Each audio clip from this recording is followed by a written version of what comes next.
Good morning, students. In the previous section, we have studied about the passage of air from nose to trachea. Trachea later on divides into bronchus, which enter the lungs of its side. Now today we will be studying about the structure of lungs. Lungs are located in thoracic cavity near the heart. They are triangular in structure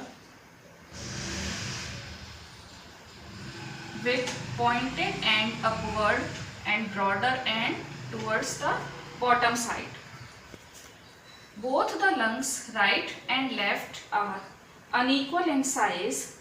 Right lung is bigger in size as compared to left lung. Right lung is divided in three chambers.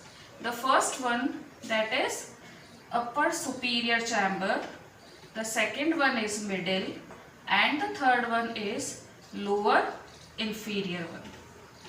The left lung is divided in two chambers, upper one superior and the lower one is inferior. In the left lung, a notch is present, which is also known as cardiac notch, from which the heart is attached.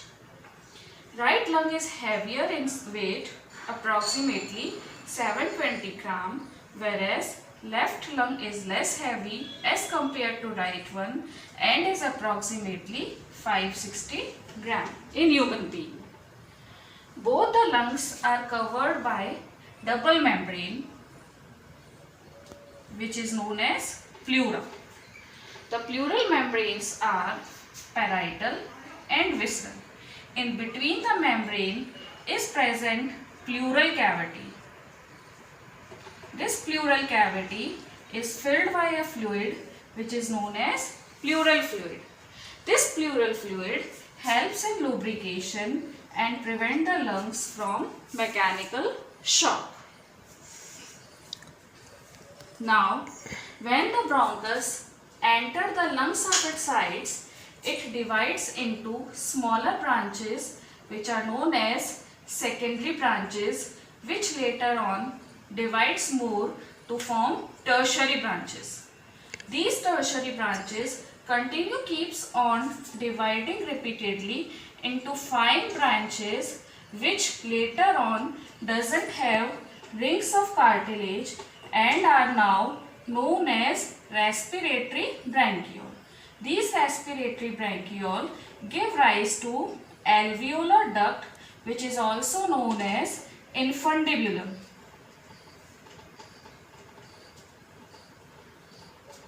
The terminal end of infundibulum gives rise to a sac-like structure, which is known as alveolar sac. In both the lungs have about 60 crore of alveoli. These alveoli are the actual site of gaseous exchange, where gases are exchanged, that is, oxygen enters and carbon dioxide exits. The wall of alveoli is very thin and is made up of squamous epithelial tissue. Alveoli are also adapted for gaseous exchange by being provided by capillary network of pulmonary artery and vein, which is benefit for gaseous exchange.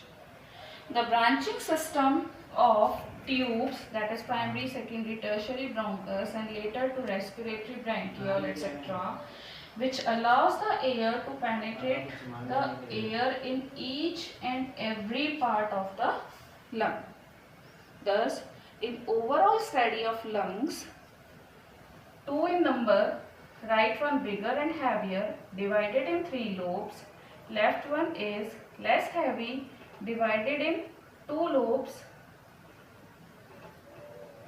surrounded by two membranes, parietal and visceral, having large number of respiratory units called alveoli. Alveoli being provided by two adaptation of thin membrane and rich supply of network of blood capillaries for gaseous exchange.